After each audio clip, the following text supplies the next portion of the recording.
hello everyone सकाल सकाल तो मत गरम लगुए बहुत जोर किंतु कौन पे घोड़े बस ब्रश कर पहुंची जाइए खाइबा मम्मी मो मेक्रोनी बनई मु बसिक खाइली मम्मी खाली रोसे कर बस खाइबी मोर कौन कम कि मोर किसी कम जो मुझे बाहर जाइए मार्केट मोर दुई मित्र को भेटला जना पड़ा कि परीक्षा चलती आशीर्वाद देकी मुझे चली आसती घर को आस गाधे बाधे मुझे बस जाइए पुणी थे खाइबा सारा पुणी थे मिठा खाइबा इच्छा है बेसी नुहे 3टा गुलाब जामुन नहीं गली सब कोई मिठा खाएनी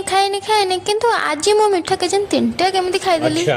मु संध्या चल जाइए मार्केट आम घर पाखे मंदिर थाई कि मुझे राति मंदिर को आसनी दिन सात खाली खाइली पीली शोली मार्केट जीवन फास्ट कारण था चॉकलेट आइसक्रीम पुणी थे आई को छाड़ा बेले देखली दुर्गा पूजा मंडप तैयार चलती मु घर को आसु आसु 8:30 हो जाता मत तो भोक लगुन से संध्या बेले जो आइसक्रीम आनी गोटे आइसक्रीम खाई मुझे चली जाइए शोबा